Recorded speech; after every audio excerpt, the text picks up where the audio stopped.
Here we have His Excellency Hardeep Singh Puri, Minister of Petroleum and Natural Gas and Minister also of Housing and Urban Affairs in India. Mr.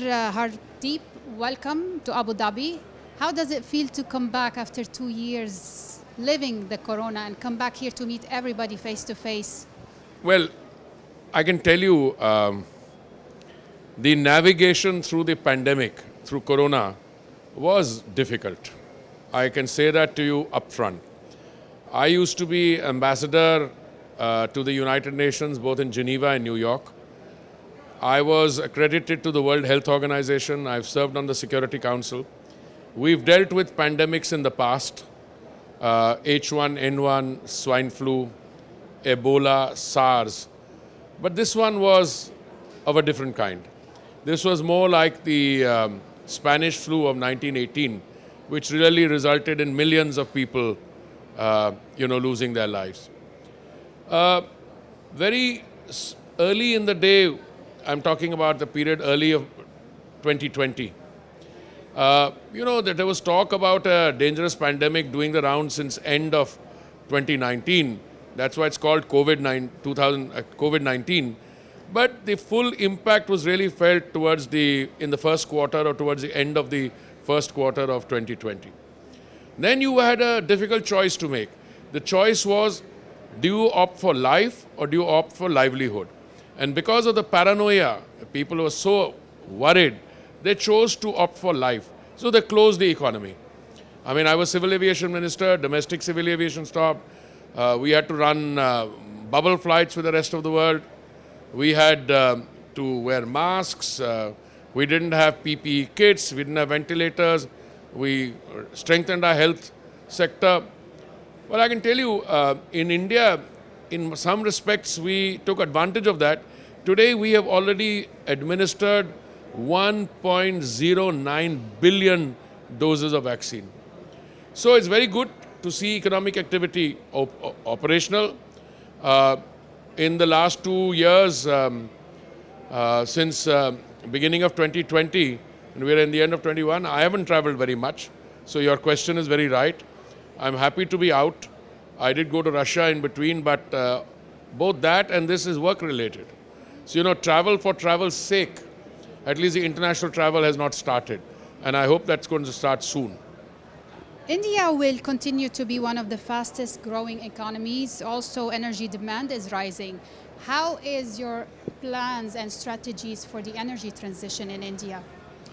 Well, the fact that India will be one of the largest drivers of economic growth and energy demand, that's a given. We are a country of 1.35 billion people. Our per capita energy consumption at $3 trillion of an economy is 1/3 of the global economy, average of the global economy. We are growing very fast, so that's a given. We will be perhaps the major driver of energy demand in the coming decades.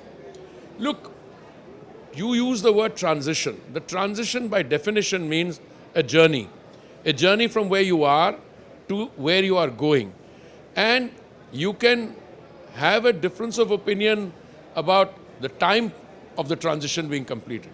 But the fact that India is hugely dependent on liquid hydrocarbons, imports 85%, or gas imports 55%, doesn't mean that we will allow that reality to make us waver on our commitment for green. So at the COP, which took place a few days ago, my Prime Minister made very advanced, very bold commitments on the transition.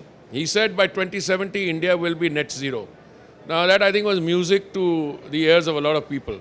Also by 2030, 50% of our energy requirements will come from non-fossil fuels.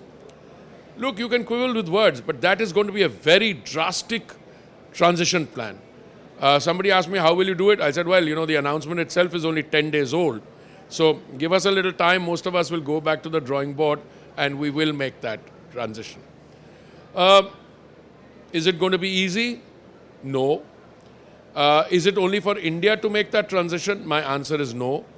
In fact, for the transition to be successful, for us to be able to move in the direction of green energy in a very definite way will require the transition to be managed.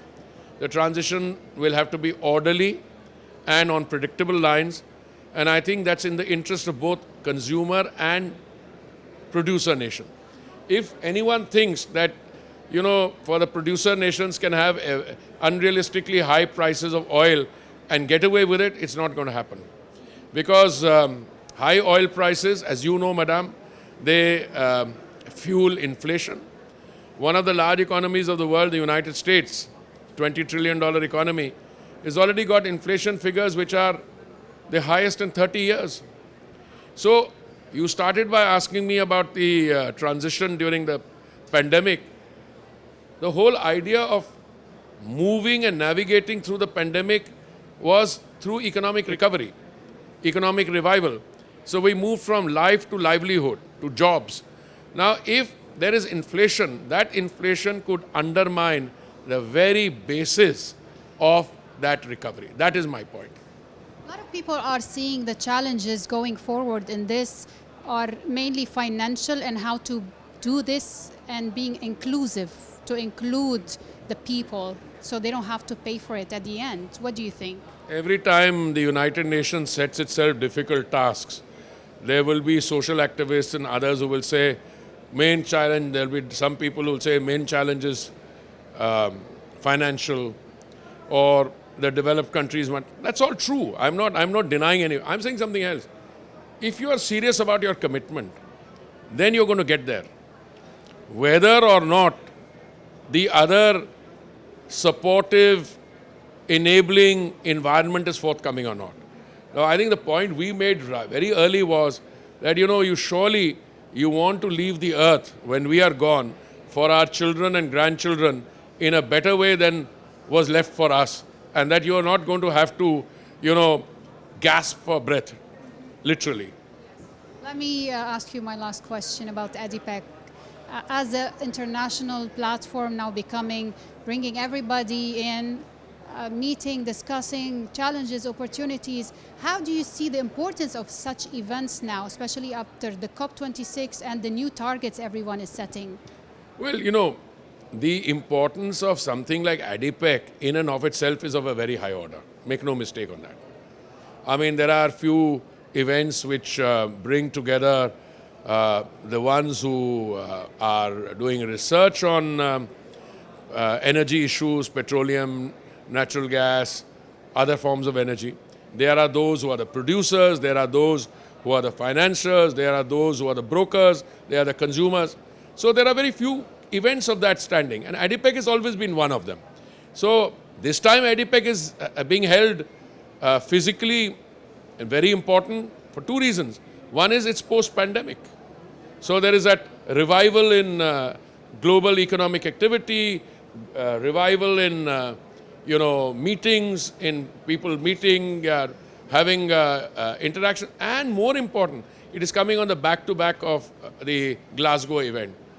So there will always be a little bit of the overhang.